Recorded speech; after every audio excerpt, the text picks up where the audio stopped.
Everybody here? Everybody good? Yes? All right. Hello and welcome to the Rosalind Terborg-Penn Women's History Convocation. Um, I am your MC for today. I'm a little on the quirky side, so we're going to progress through things, and I apologize. My Southern twang just came out. I'd like to welcome you on this fabulous day. My name is Sabrina Watson. I am a history and geography department PhD candidate. I am researching African American legal agency during the antebellum period in Virginia. I'd like to welcome everyone to the Rosalind Terborg-Penn Women's History Month Convocation. The context of this Women's History Month convocation is unique to Morgan, as we will be celebrating and commemorating one of our own. In 1926, Dr. Carter G. Woodson created Negro History Week to share the accomplishment of African Americans with the world. He selected February to honor the birthdays of President Abraham Lincoln and then Frederick Douglass. Roughly between February 12th and February 14th in 1976, under the US President Gerald Ford, Negro History Week was renamed African American History Month. President Ford stated that all Americans would benefit from acknowledging the accomplishments of African American citizens.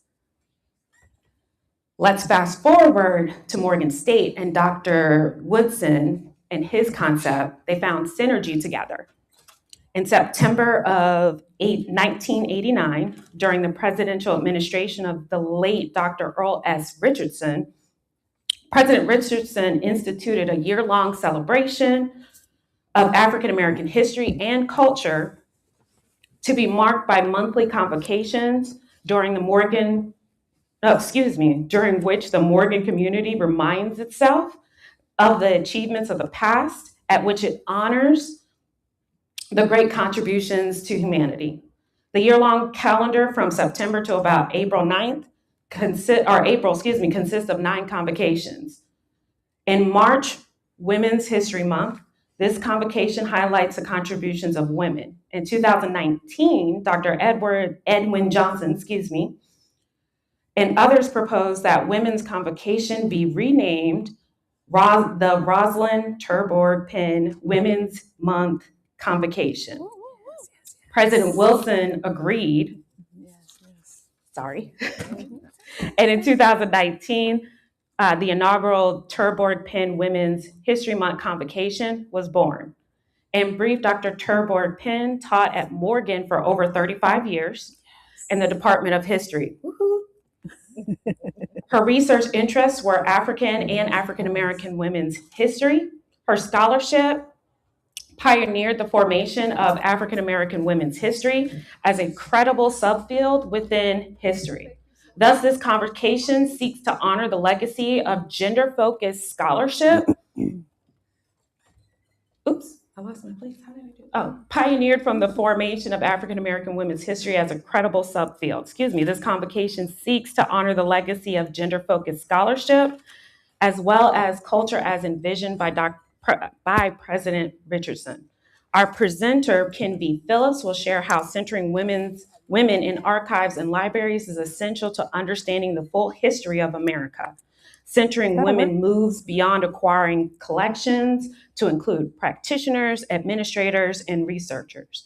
So in short, this is going to be a great program. Yes. You're going to have a lot of information. Yes. And then, yes, we're going to continue from there. So thank you so much. I'd like to now call up the next thing, which will be the Morgan State University Choir with our song, Lift Every Voice and Sing. Stand up on my feet. Stand up on my feet. Ask everyone to stand, please. Not that you can keep up with this arrangement.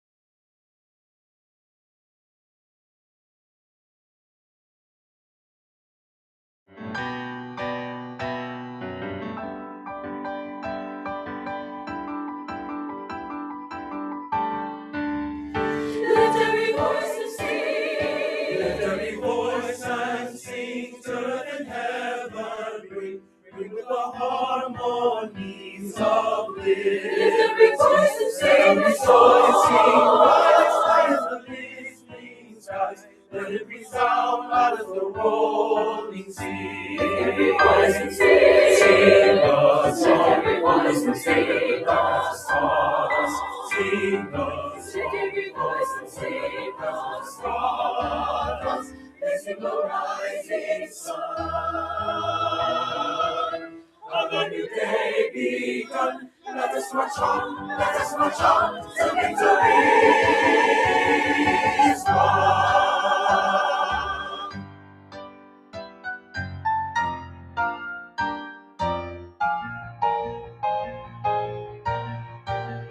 Sing the holy song, with the chastity song, with the days and songs, with the steady sing and the weary song, with the praise of the song, sing the song. We have come, oh we have come, over the way that the seas has been watered, oh we have come, treading back after the blood of the slaughtered, out of the gloomy past, till now we stand at last, when the white beam of our bright star is cast.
Bless our feet, straight from the places of God where we met thee.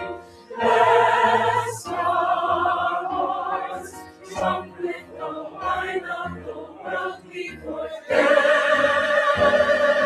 thee. Shall we meet thy hand? May we forever stand true to our God, true to our name.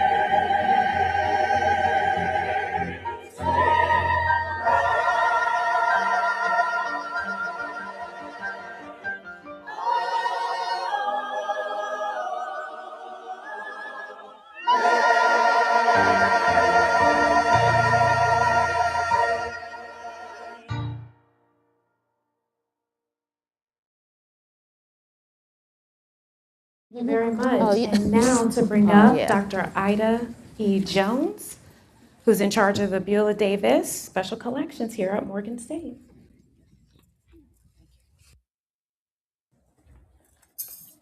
Good morning, everyone, and once again, welcome to the Rosalind Terborg-Penn Women's History Month Convocation. I have the pleasure of explaining who Rosalind Terborg-Penn was, as well as a scholarship that she named. The Rosalind Terborg-Penn Scholarship and Excellence in History Award is open to a person of color, specifically from the African diaspora, who identifies as a woman and is a student in the Department of History at Morgan State University. Dr. Rosalind Marion Terborg-Penn was born October 22nd, 1941 in Brooklyn, New York. Her family moved to Queens, New York when she was 10, and there she completed her primary and secondary education. She graduated from Queens College of the City of New York with a BA in history. After graduation, she moved to Washington, D.C. and enrolled in George Washington University, where she earned an MA degree in United States history and diplomatic history. While she was there, she was a daycare teacher at the Friendship House in Washington, D.C. In 1969, she and her husband moved to Columbia, Maryland, where she began a teaching career here at Morgan as an instructor in the Department of History. In 1972, with a young baby in hand, she enrolled at Howard University in the program of history for a PhD. She completed her doctorate in 1977 when she defended her dissertation entitled Afro-Americans in the Struggle for Women's Suffrage. In 1978, after co-editing a special mission, The Story of Freedmen's Hospital, 1862 to 1962, she was promoted to associate professor and began her career to coordinate the graduate programs in history here at Morgan State University. In 1979, she was one of 3 founders of the Association of Black Women Historians and its first national director. During her tenure at Morgan, she was largely responsible for creating the doctoral program in the Department of History, with one of the earliest degree programs here at Morgan. She retired from teaching in 2006 as a full professor, but she continued to supervise another 7 dissertations after her retirement. And for those who are in graduate studies know that's a Herculean effort. She officially, formally retired in 2009 as Professor Emerita in the Department of History, serving on dissertation committees still as a reader and an outside confidant. Her research and published works include over 40 articles and 7 books. 3 of her works include The African American Women in the Struggle for the Vote, 1850 to 1920. It is still a seminal work in looking at African American women as suffragists as well as allied men who helped. Women in Africa and the African Diaspora, a reader, which is co-authored by Andrea Benning Rushing, and The Columbia Guide to African American History since 1939, co-edited by Robert Harris. Her storied career blazed a trail for women's studies and integrating gender and the consideration of gender into the historical profession and its inquiries. She credits Dr. Benjamin A. Qualls, who taught here also at Morgan, another titan in the field of history, as inspiring her to think about gender, because he included women in his work on military history during the Revolutionary War and the Civil War. She also credits Dr. Lorraine A. Williams for allowing her the intellectual freedom to pursue history of Black women in suffrage, because she was at Howard University, which was rather male-centric at that time, and they thought it was Mickey Mouse, is the term she said they called it, for her research in women. Dr. Penn made her transition from time to eternity on December 25th, 2018. In the wake of her passing, her daughter Jenna Penn deposited her mother's papers in the Davis room, so we have her personal papers here, and we're going to process those papers in time. But she also deposited endowed scholarship to help other women coming behind her to study Africana women in gender and historical studies at Morgan State. I have the pleasure to introduce a former student of mine who is our MC for the day, who's on the program, Miss Sabrina Watson. Miss Watson is a history instructor at Virginia State University, specializing in American history, global studies, and educational policy. With over a decade of experience in teaching in higher ed, Ms. Watson plays a vital role in shaping the next generation of historians and global citizens. Prior to joining VSU, she served as a history instructor at J. Sargent Reynolds Community College, where she developed an engaging curricula and fostered a love of lifelong learning. So I will have Ms. Watson come back and introduce her research self in a very brief and continue the rest of our program. Ms. Watson. Thank you. So, hello again, everyone. Thank you. Thank you to the Dr. Rosalind Terborg-Penn family and their continued contribution to Morgan State's history graduate program over these many, many years. These funds help and have helped my colleagues who have won the award and myself so that we can continue our research at Morgan on a variety of African American women history topics. I'm going to apologize now. And why? Because I normally talk without a written prompt, but forgive the pauses, the hums, the ums. I have some very well-placed puns, I hope. I am a historian or a history instructor, so please expect puns because they are punny. Okay, all right, that fell on flat. Okay. Seriously, no, thank you, Dr. Terborg-Penn, for advocating for the field of African American women's history. Because of her persistence and push and patronizing, she paved the way for future historians such as myself and my classmates, fellow PhD candidates, to research and write about African American women um, in Virginia who use Virginia laws to free themselves, my topic, to African American women who founded and maintained public beaches for African Americans during the height of Jim Crow, not my topic. Because of Dr. Terborg, foundational and insightful groundbreaking work, we can pursue our research and influence, teach, and inform others who we want to learn more about. Like Dr. Terborg-Penn, I teach at the Hill, VSU, and learn from Morganites or in the cave.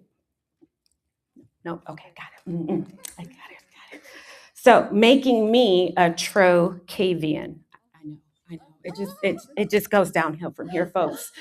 No, it's not a word, but we have to create our own sometimes, right? I'm aware that this is a shameless plug, but make sure you go for your PhD, folks. So I'm going to stick with this cave idea because she was spelunking when it comes to African American women's history. And if you're unaware of what spelunking is, it's cave exploration. No, y'all still are. I only got a couple chuckles. Okay, I'm gonna stop. Oh, okay, y'all clock it. I only see. I see. I don't see a whole lot of. Okay, perfect. So I know I'm running out of time, but this Trojan Morganite, to further the field of African American women's history being brought to the light. Okay, all right. Now you know what? This convocation and our dedication to research and correcting stereotypes about African American women that we PhD students are still correcting despite the current political climate. Again, thank you, Dr. Terborg-Penn. And as a bison, you moved mountains. As a Morganite, you innovated and created a PhD program. So, Bisocavian? Yeah, I'm aware. I know it's not a word. But thank you, Dr. Terborg-Penn, for what you've done. We explore, we research, and we tell stories that no one else dares to. Thank you. All right, so moving on in the program, and yes, you can throw rotten fruit later, no, or not. So I'm going to bring somebody up that's going to introduce our key speaker, Dr. Patricia Williams-Dockery, the Associate Vice President for Academic Affairs. That was wonderful. Okay, that was wonderful. Like us too. We're like nerding out on these words, like the whole front row. Good morning, everyone. On behalf of President David K. Wilson and Provost Hung Tao Yu, I bring you greetings and salutations on this 5th day of Women's History Month. Can I get a woo woo woo woo? Okay, all right. Women's History Month, March is my second favorite month. It's second to what month do you think I love more? February, Black History Month. Yes, and not just because it's Black History Month, but because it's Black Love Day falls in that month too, right? And shameless plug, I'm a Pisces, so my birthday falls in February as well. And we're still celebrating Pisces here. So, another reason why it's my second favorite month of the year. So glad to see you all here. I am certain you are going to learn so much from our speaker. And I'm going to introduce her. I feel like I already know her. We have like connections. And so yes. For more than 20 years, Dr. Kenvi Phillips has worked in libraries, museums, historic sites for federal, local government, private, and academic institutions. And let me just give a shameless plug for the humanities and liberal arts. Yes, okay? So the humanities and liberal, you can do lots of things with these degrees, okay? I digress, sorry about that. Through the varied positions, she has worked to preserve, promote, and protect history. Currently, she serves, brace yourselves, people, she serves as the inaugural director of the Barack Obama Presidential Library, which happens to be housed like 2 miles from my house in Chicago. So, I'm super excited. It's one of the 16 presidential libraries in the National Archives and Records Administration system, but it is going to be the most dynamic of all of the presidential libraries. Maybe Dr. Phillips could get us some tickets when we come up there as a field trip, after it opens. Okay. At the Obama Library, she is shaping the first digital presidential library and a new model for presidential libraries. In this model, she will steward the government records and artifacts, while the partners of the Obama Foundation run the museum and presidential center. Prior to joining the National Archives, she served as the inaugural director for diversity, equity, and inclusion at the Brown University Library. There, she led an initiative to develop the Racial Justice Resource Center within the library system. She has also served as the inaugural Joanna Marie Frankel Curator for Race and Ethnicity at Harvard University's Arthur and Elizabeth Schlesinger, I always get it wrong, Schlesinger Library on the history of women in America. There, she led efforts to amplify the voices of women of color in the collections. During her tenure, the collections of Black women in the library's holdings almost doubled. This is major. Lots of linear feet, you budding archivists in here. Notably, adding the papers of scholar activist Angela Davis, scholar attorney Lani Guinier, writer Alice Randall, and activist Dorothy Height. Okay. Dr. Phillips served as the assistant curator for manuscripts at Howard University's Moreland Spingard Research Center. Additionally, she has advised and worked with academic and community organizations in the U.S. and abroad to improve and increase equity and information access. These institutions include Oxford University, the City of Boston, Massachusetts, Providence Public Libraries in Rhode Island, and the regional public libraries in Illinois. Dr. Phillips earned her BA from University of Tulsa and her MA and PhD from Howard University. Please join me in giving her a rousing Morgan University welcome.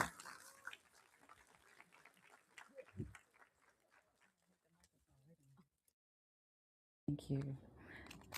Thank you. Thank you so much, Dr. Dockery. It's still morning. Good morning, everyone. Good morning. One more time. Good morning, everyone. Good morning. I just got to make sure y'all with me, okay? Because I don't have slides, so I need to make sure that you all stay with me. I am so deeply honored to be before you this morning. I want to thank first the students for coming out. Give yourselves a round of applause. Seriously, you have to applaud for yourself. Nobody else is going to do it sometimes.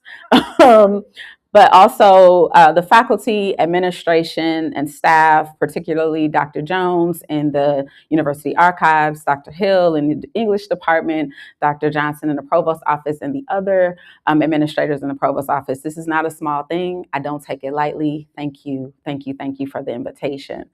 Dr. Bradbury, also in the library. I don't want to leave anybody out, but I will. Forgive me. But I want to also note that our MC says the future Dr. Watson did note that this is a really, really critical time, or also a kind of special time, in that we are 100 years away from the first celebration of Negro History Week, 50 years from the U.S. government recognizing Black History Month. Did y'all catch that? And we are 10 years away from the last Black History Month that our first African-American president of the United States celebrated in the Oval Office. So this is a big, big time, right? What's happening right now. We're almost 40 years away from the first Women's History Month. So we're 39 years. And also this year, your own Rosalind Terborg-Penn would have celebrated her 85th birthday in October of this year had she been with us. I also don't take it light because I realized, not for the first time this morning, that I was fortunate enough to be with her in the last weeks before she passed. The Association for the Study, Association of Black Women Historians had a symposium, revived a symposium in 2018, December 5th through the 7th, where they recognized the founders of the organization, and she was present, and I was able to be with her and to sit at her feet in that moment, not realizing that those were her last days is not a small thing. Also, because I didn't recognize that those were her last days, and also being able to cherish some of the things that she was able to impart, which I will hopefully convey to you in some ways as I continue to speak. One of the things that she said and she did in her work, both as an institutional builder with ABWH, as well as her work, her scholarship and work here at Morgan, was both the collective kind of bringing together of the extraordinary and also the ordinary. So when you start talking about who's important and whose works and whose history we should remember, we have to remember that it's not just those big name folks, those Angela Davises, the Patricia J. Williams, not to be truncated by our own Patricia Williams sitting here, Dockery, but Patricia Bell Scott and Judge Ann Williams and Lonnie Guinier, Amani Perry, Alice Randall, Kathleen Cleaver, but also the everyday citizen, the everyday woman. Who is she and what is her story? And how do we tell her story to make sure that we convey respect and also honor ourselves, right? So when I think about my career, as I gave you a little bit of my bio, and I'll try to give you a little more as we keep talking. I was able to, 10 years ago, I left Howard in the DC area to go to New England, to go to Harvard, where I encountered people like Angela Davis and Pat Williams and Scott and the others. And it was amazing. And it's amazing to be amongst people where you see them and you stop, because you recognize the gravity of what they've done, and you recognize how important they are to your life and to the way that you converse and traverse the everyday travels, right? But the first person that I knew that was a really excellent record keeper and was an excellent storyteller was my grandmother. My grandmother, Mercedes Crockett, was born in St. Louis, Missouri, and September 11th, 1923. And she excuse me, she grew up at some point. She fell in love with my grandfather, who actually was a widower and had 3 children. My mother was amongst those 3 children, and married him when my mother was about 5 years old. So this is the only grandmother that I knew. And she and he, with his 3 children, and then they had another son, went along and she said, this family is important. What we're doing is important. And she made sure to collect and keep the history of what was happening with us, right? So she's an archivist dream. When you go into her works and her papers, every photograph is identified, every body down to the dog. Like, we know the dog's name because grandma wrote it down. We know when she went to the funerals, and we have the obituaries, we know who was there. We know who she knew, why she went, and what was there. So we have a history of the community that she belonged to, because she knew somebody's neighbor's sister's brother, and she went to their funeral and made sure she brought that thing home. Every bill that she had and the bills that she collected, we know when she received it. We know the postmark where it was sent to her. She wrote down when she received it. She wrote down when she paid it, right? And so how did that happen, and how did that go about? She also was, like I am today, a federal worker. And she spent 20 or 30 years as a civil servant, making sure that she served the American public with the Department of Defense in St. Louis, Missouri. So her work, both professionally and then personally, was critical to my understanding of how I am important, what's important. Now, you all may never hear her name again. I'm sure you've never heard it before. You may never hear it again. But her work and her life spoke to how I move and am able to do some of the things that I do. So that everyday and ordinary, and I'll tell you a little bit more about like the protection part as we move forward. The everyday institution building, community gathering, those mundane everyday things that my grandmother, your grandmothers, and great grandmothers put together, those things are important. They're important to who you are, and they're important to how you move. When I think of also who managed and who decided and thought who's important, I also think of Mary McLeod Bethune. Please tell me you all know Mary McLeod Bethune. Hands? Okay. I was about to say, come on, Morgan, what's going on? What's going on? Mary McLeod Bethune, if you don't know or you didn't raise your hand, was born in 1875 in Maysville, South Carolina. She was the 14th of 17 children. Her parents were enslaved. Lots of her older siblings were enslaved, but she was not. And she, because she was able to read and she was able to build relationship and build community, was very, very instrumental in making sure that her community received justice, her community received equity, both as a child and then she grew up. Talking about institution builder, you all know Bethune-Cookman College, right? Or excuse me, Bethune-Cookman University, right? Some of y'all, okay. Well, she was a woman who built that school from 5 girls in 1904 all the way up into a collegiate level institution.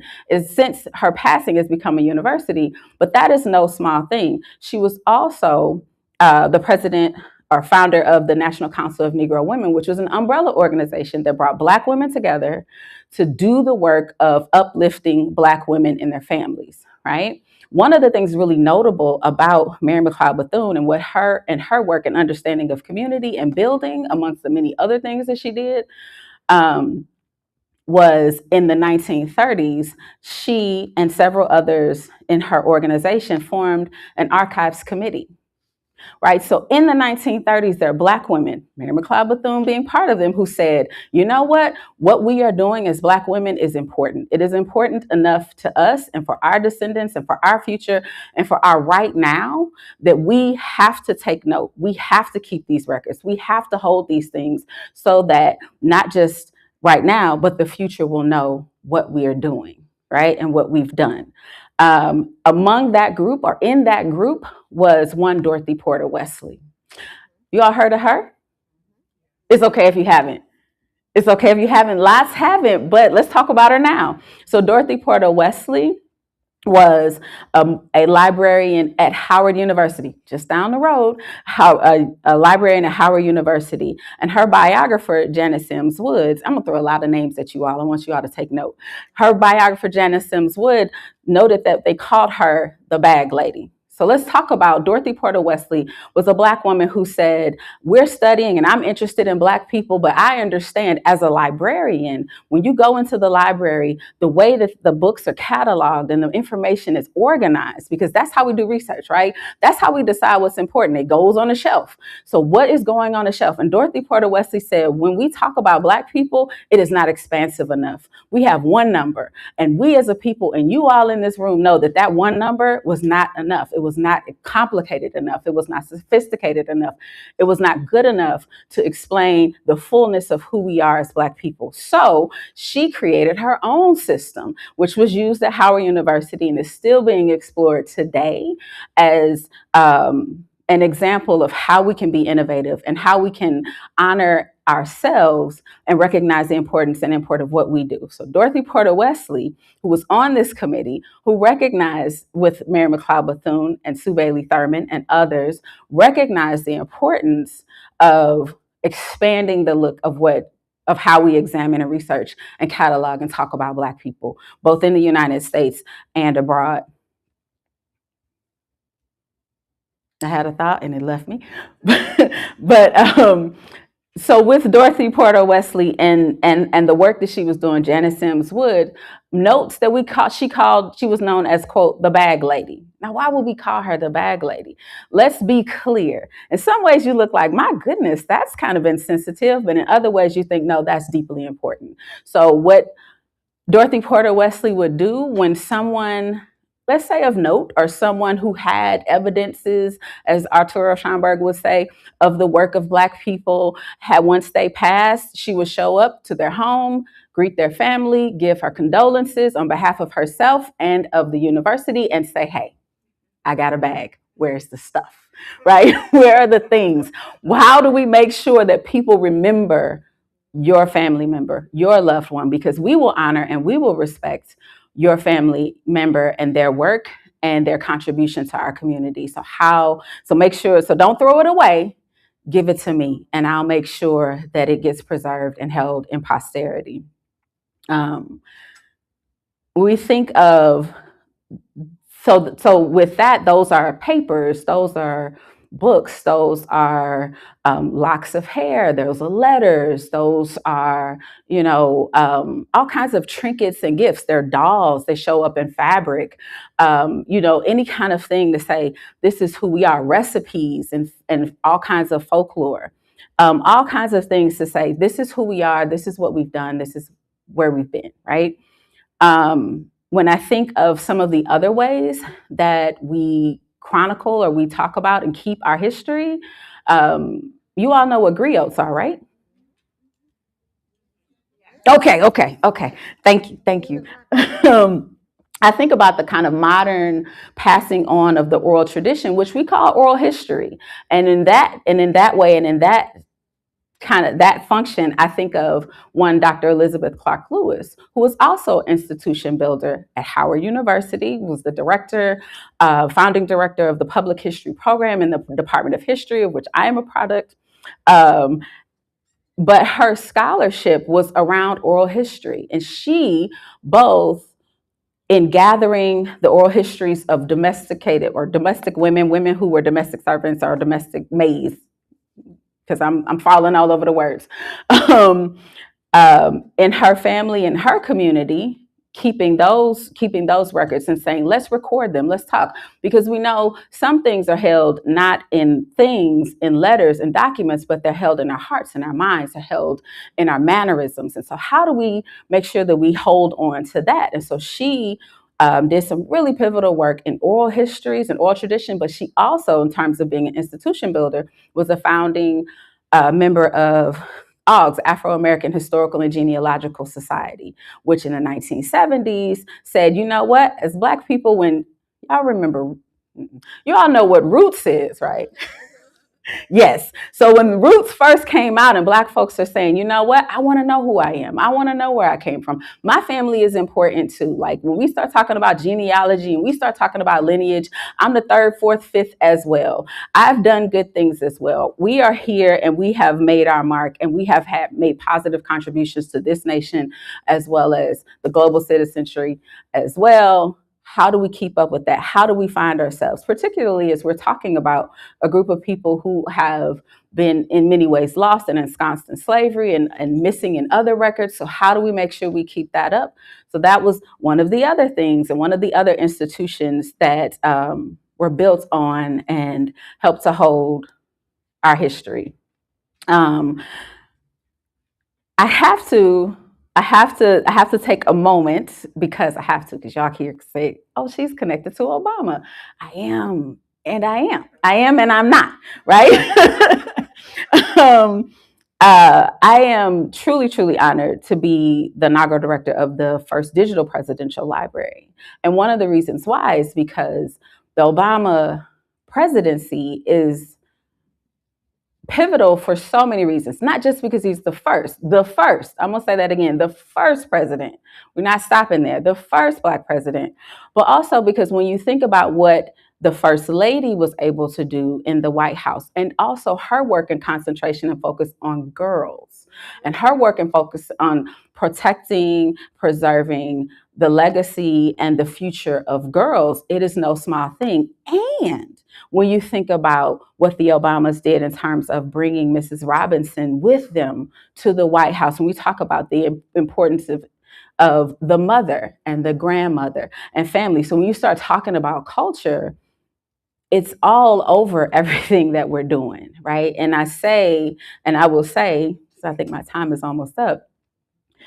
One thing, if you get anything from this, like I threw a lot of names at you, so I'll ask you a few questions, but one thing I will say is that we can talk big names and we can talk institution builders and we can talk giants, like Rosalind Terborg-Penn was a giant, right? When you stood before her, you knew you were standing before her. She was a very small woman, but you knew you were standing before a giant. But she would tell you, and many of the women, if not all of the women that I named, would also tell you that that giant starts at the first step with you.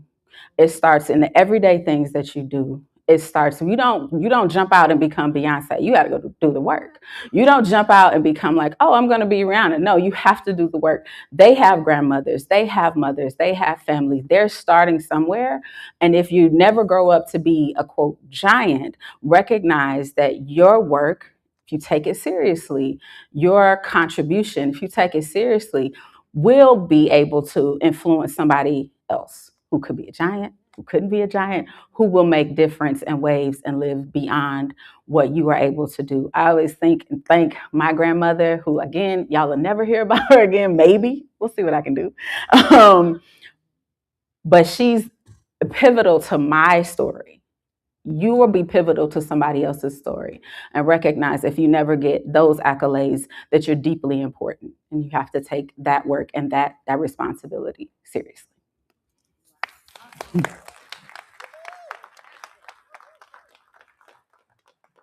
All right, thank you very much. We appreciate it. Do we have time for? Yeah, we have time. We have some time for questions. Are there any questions out here? And here we go. Any questions? Dang, it was that bad, huh? No, it wasn't bad. That's okay. Could you clarify for our students while we're waiting to see if a student has a question? How would getting public history an archival degree, how would that benefit some of our students that want to maybe pursue something like that? Where would you start? How do you start? And then, the inevitable, how do we get as close as you did moving forward? What are we doing? Oh, okay. I think if you're interested, first let me say this.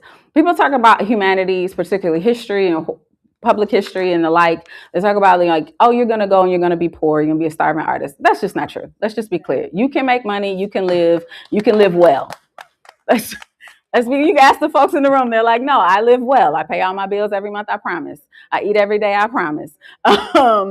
So there is both money and there's also honor in the work that you do. And I think if you're interested in archival work, you're interested in library work, there are library schools, there are archives, but I will start, if you can, start with a volunteer position, start with an internship. If you can get paid to work into your interest, please do that. Also, go to your university archivist and say, hey, I'm interested. Ask questions. You can also cold call or email, because I know people aren't calling anymore. Giants and scholars in the field. There are lots of librarians and scholars. If you go to SAA, the Society of American Archivists, there's a list of members, and you can talk about who's there. If you go to different institutions, a Moreland, a Amistad, a AU Center, a Schomburg Center, there are folks there. If you reach out, they will be interested. They can give you some real feedback about what it is, what they do, what is it like, and how they move forward. But again, if you're interested in the library science and archives, you can go that route. Talk to your history professors, because you can also go that route.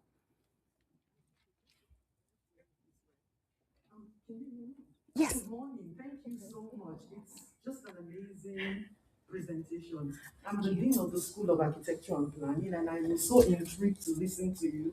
And I can say that I met the director of President Obama's digital library. Yes. That's amazing. And I know it's an amazing building. I just wonder if you can tell us a little bit about what that road looks like and what the space looks like. Thank you. It's two parts. So I am over the digital library, which is federally stewarded and funded. So we're very digital.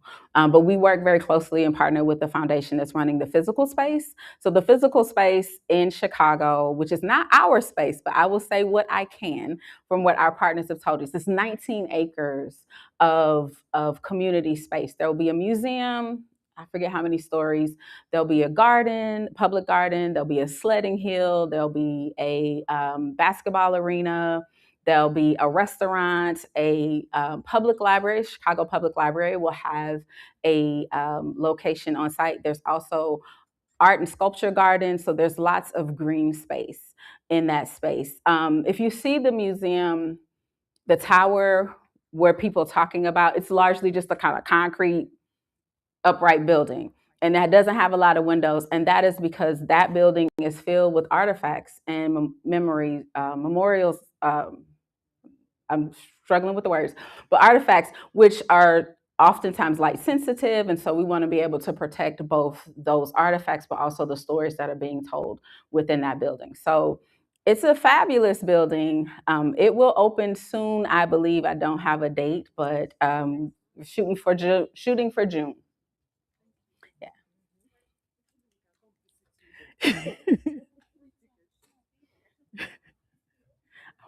Hi, my name is Sanaya Warton. I'm a sophomore musical theater major.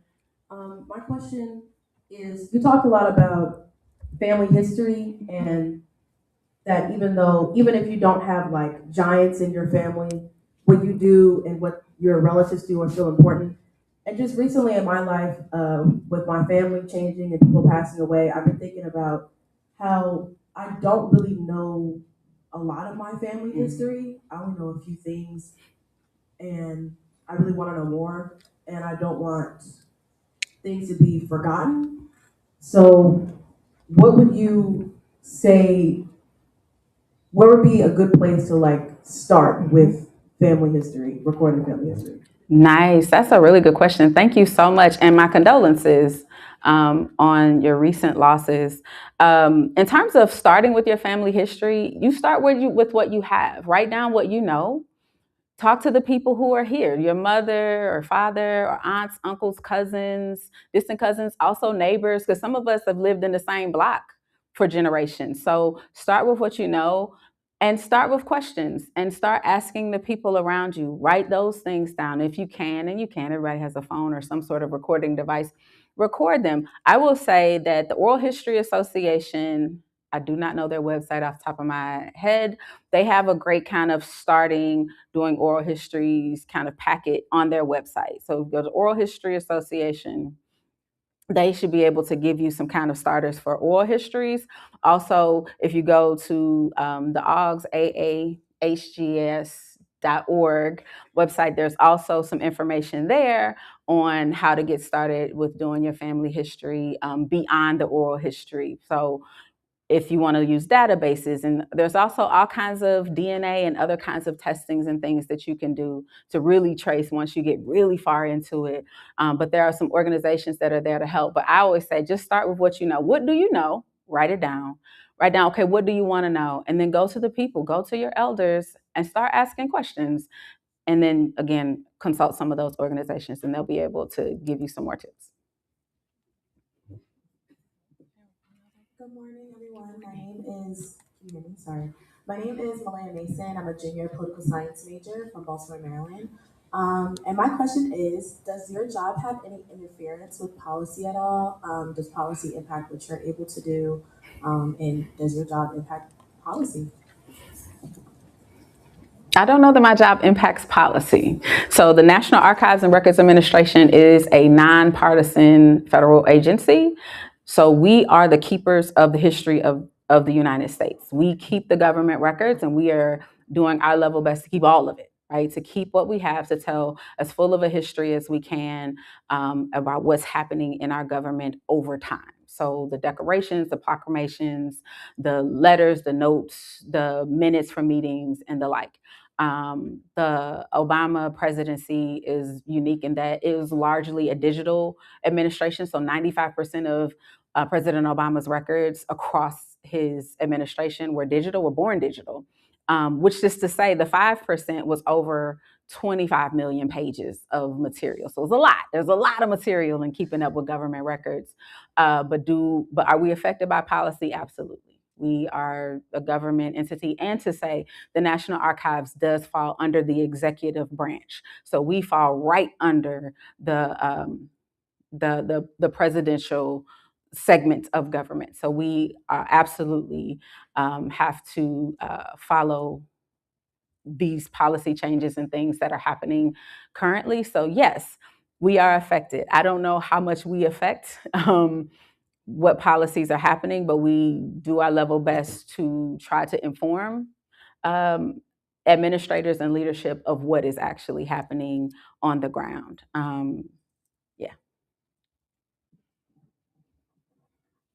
Hello, my name is Mason Morgan. I'm a senior transit major. First, I want to say thank you for presenting to us today. Your grandmother reminded me a lot of my great aunt, actually. She kind of archives everything, like all my aunts, all my uncles, all the family photos of every funeral we had, everything like that. She always kind of keeps it together. So it kind of reminded me a lot of that. So I have two questions. First one would be for you, Dr. Phillips.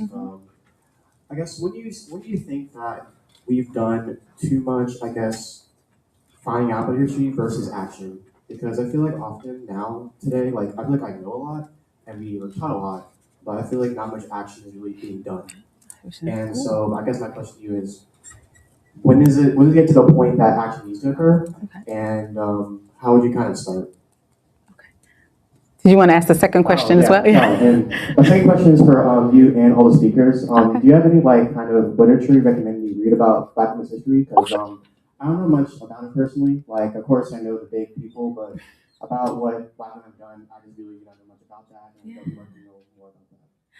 Absolutely. So the first question, I would say, in terms of action, like action comes in many phases and ways, right? And I think in terms of librarians and archivists and even museum professionals, the work that is being done in those spaces is action oftentimes, right? So I'll give you two examples, right? In terms of what record keeping can do, in terms of providing protection and also as a tool to move civil rights and equity forward. So back to my grandma and your great aunt, you said. I will say, so you all probably don't know, because the postal system is used very different now. Bills are very different now. But I don't recall exactly when it was, because it might have been before I was born. My grandmother, again, I told you, she wrote down when the bills came in. She wrote down when she paid them out. On one occasion, she sent a bill into the water company. I'll never forget the water bill. She sent the water bill in, and a few weeks later, the water company came back and said, "You didn't pay your bill." Hold on. I got my records right here. I'm going to give it back.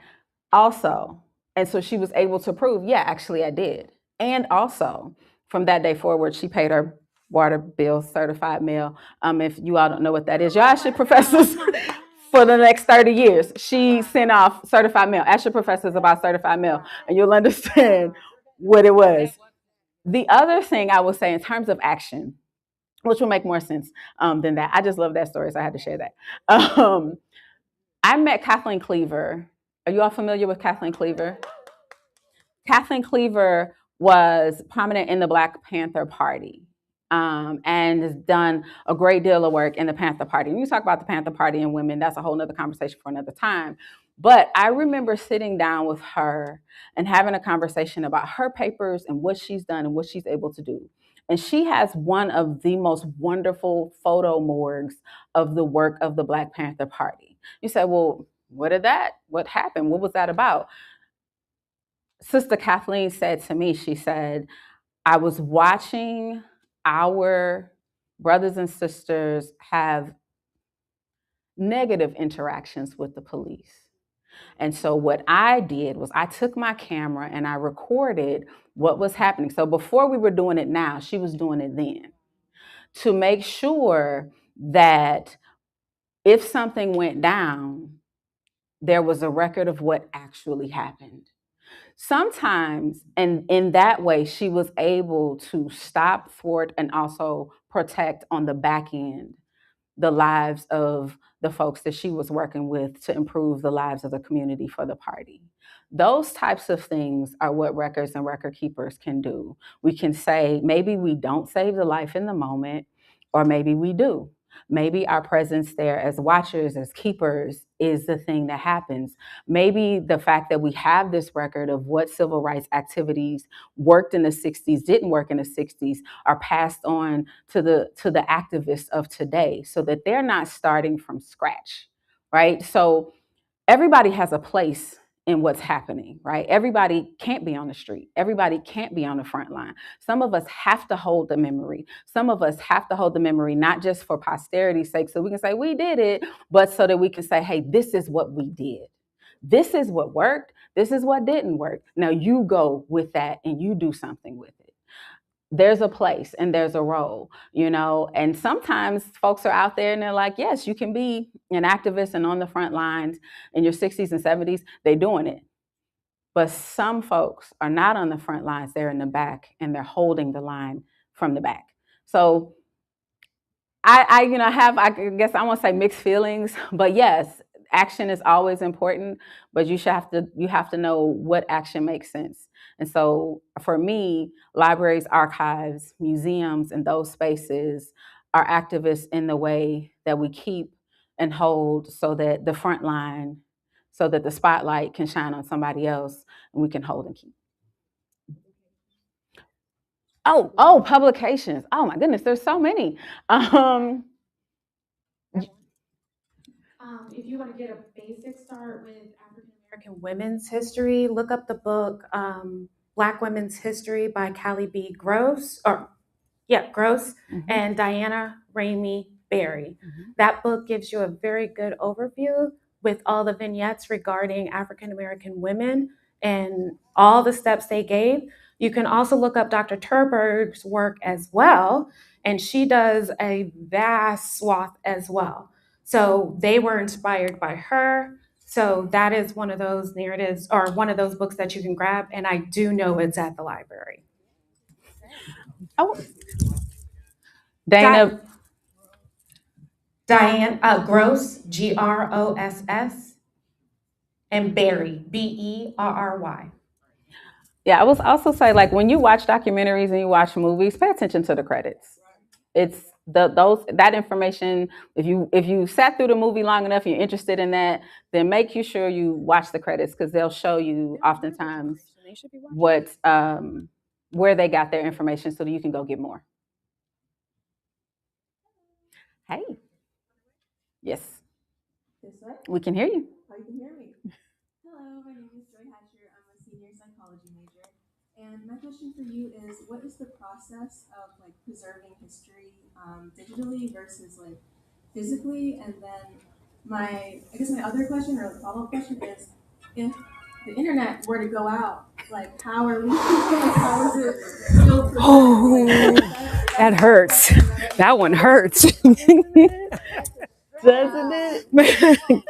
She said, what happens if the internet quits? So, fortunately for a lot of history and a lot of places and spaces where materials have been converted, people generally don't throw away the originals. We digitize, we scan, we preserve, and keep those digital copies in the most recent format as possible, but we keep the originals, right? And so far as we have space and we keep the originals. In terms of the digital library or those born digital items, those things are copied on various servers and in various places, and they're copied in places that are secure, and then recopied in places that are also secure. So it's not a one-off of the information. In terms of if the internet goes out, oh my goodness. First, a lot of things are on the servers. I think we would be more concerned if the servers and cloud systems go down than the internet, right? The internet is more a vehicle to access the information. The information is still stored somewhere. When the clouds and the servers go down, that's when we're in trouble because then we've lost the information. But if the internet goes down, that's just the access problem, and we just got to figure out how to get the information to you. So the internet going down is not quite as scary as the servers going out, because when the servers go out, then the information is gone. But we have the information, we're holding it. And the difference between it being digital and it being the kind of analog is really just a different kind of process of accessibility. It's a process of holding it and how much it costs, but also where we hold it. But it really is just still, I want to say the same thing. It is different. But again, the concern is more about the servers. Yes. You remember you used to have the CPUs and then you have Yeah, they're physical. The information is held somewhere and you can access it in the cloud, which means it can transmit, but it's generally held in a thing. I thank you all so much. Thank you for listening. Thank you for engaging. This is going to be a great Women's History Month. I appreciate you all. I appreciate your time and attention. Thank you, Dr. Jones, Dr. Dockery, all of the doctors at Morgan, and all of you students and future doctors at Morgan State. Thank you. All right, thank you.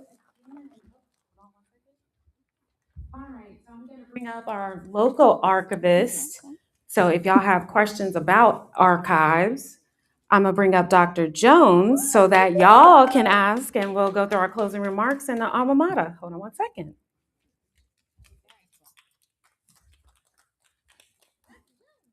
Thank you so very much, Dr. Phillips, for that very sentimental and very real and practical way in which we think about history and who is important. So I want to bring closing remarks. I have to thank the Department of English, and we have our chair with us, Damaris Hill, with us. We have to thank her. We also have to thank the Women, Gender, Sexuality Studies program with Dr. Adele Newsenhorst as well, our co-sponsors. I also have to thank my ride or die lady from the School of Global Journalism, Professor E.R. Shipp, who's always here. She's over here in purple, and anybody who wants to go on investigating family, she actually does it with our students in the class. So she's over here in the purple, and she'll get you a nice traction on how you can start to investigate your family. That's part of her course curriculum as well. I want to thank Dr. Patricia Williams Dockery, for making herself available to us in the midst of all of what she does. Thank you as well. And then, of course, my colleagues, I thought the art, Mr. Tanabe left. I think I see English here as well, some English faculty. Any other faculty in the room? I think architecture was here. Thank you so much, architecture. So thank you so very much. I know you all got your credit and you got checked off on your attendance for being here. So we want to make sure that happens. So hopefully you've learned something and that you will also grow from this. This is what the convocations were about. And just to add to the book list, one of the traditional ones is When and Where I Enter by Paula Giddens. When and Where I Enter by Paula Giddens. And it's a remarkable arc that takes you from 1896 to the present. So we will now stand for our alma mater, and we will then be dismissed after such. Thank you.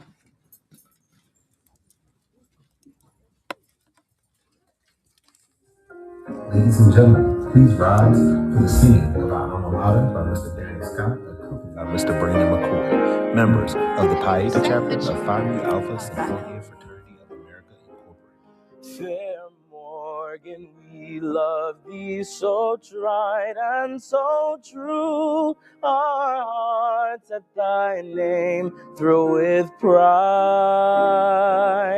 We owe thee allegiance, we pledge thee our faith, a faith which shall ever abide.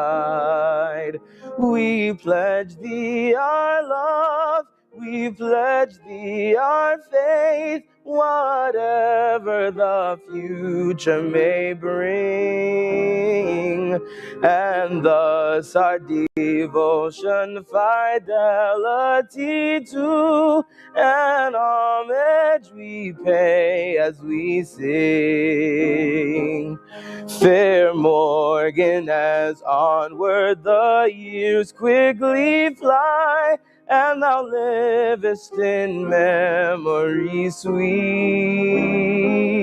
we bring thee our laurels, whatever they be, and lay them with joy at thy feet.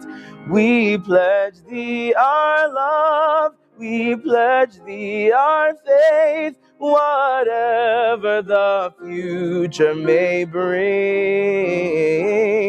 And thus our devotion, fidelity to, and homage we pay as we sing. We pledge thee our love, we pledge thee our faith, whatever the future may bring. And thus our devotion, fidelity to, and homage we pay as we